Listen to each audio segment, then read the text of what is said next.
Hi everyone, this is M. I play Sherlock Holmes on Tumblr. Most of you know me as Still the Only One.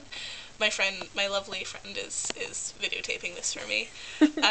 She's probably going to try to make me laugh. I'm going to try not to. So I promised everyone a video once I hit 70 followers, and today I checked and I had 71, so that's good. And so I promised you all a video, and some of you sent me questions, so I'm going to answer them. So let's get down to it, because I don't want to ramble. I wrote a script and everything. It was awesome. The first question was, what is your favorite magic anon that you've done so far, or what is one that you would like to do in the future?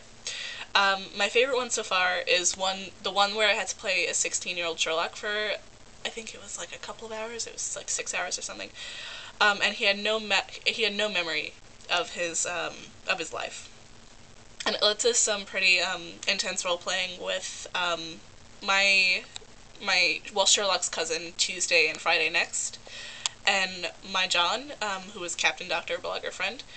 And I also was able to remember what had happened in those RPs when I turned back into adult Sherlock. So that was really good. It was pretty intense. And one that in the future that I would like to do would be a gender swap Sherlock. Because I see them done all the time, and I have very different ideas about how I would approach it, because I've seen a lot of people approach it in ways that I don't think Sherlock would, and I'd like to explore that, so. Next question is, what does your Sherlock think of you as his role player?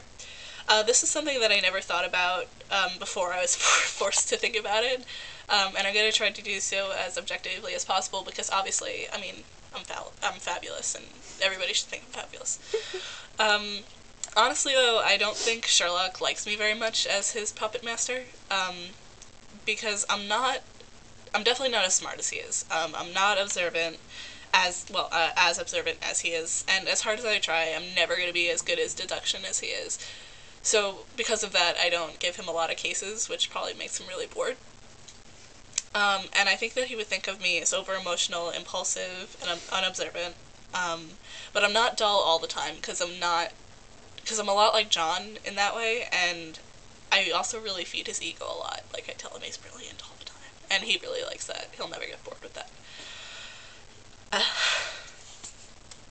Next question is, what is one thing you wish to roleplay with your Sherlock but won't happen? Or you think that won't happen?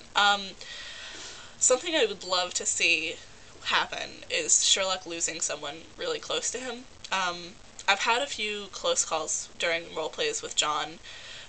One in particular where he was in the hospital, he was poisoned, and he was basically in a coma.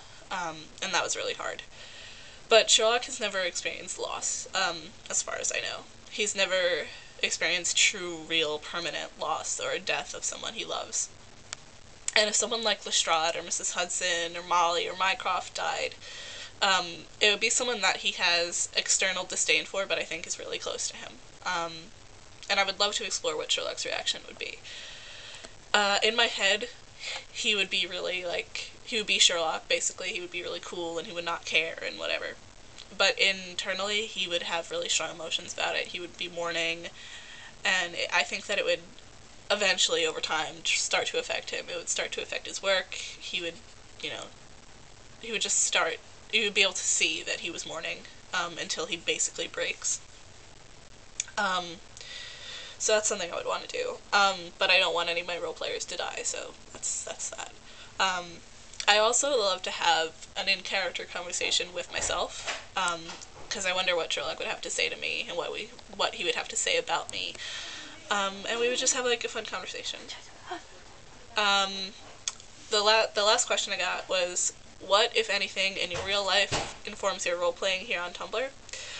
I try to remain as in character as possible when I roleplay, but obviously some of my emotions do bleed through my character. And I will actually occasionally have moments where I think to myself, Sherlock... Sorry. It's okay.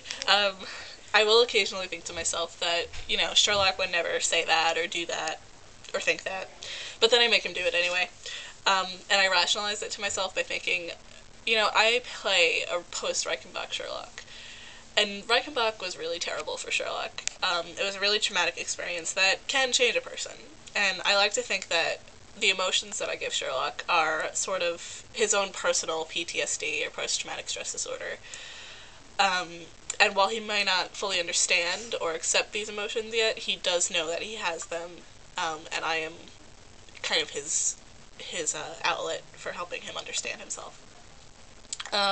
So that's all the questions that I got. I wanted to just quickly have a shout out to my friend, Miss Molly Blog, or also known as Captain Dr. Blogger Friend, my John, because without her, I probably would not be role-playing on Tumblr right now.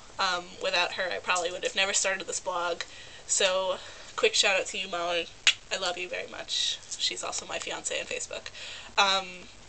And to the rest of my 70 followers, 71 or 72, I don't even know anymore, I'd like to say a really big thank you because you make Tumblr that much more amazing. And I love you all. So, bye! Thank you!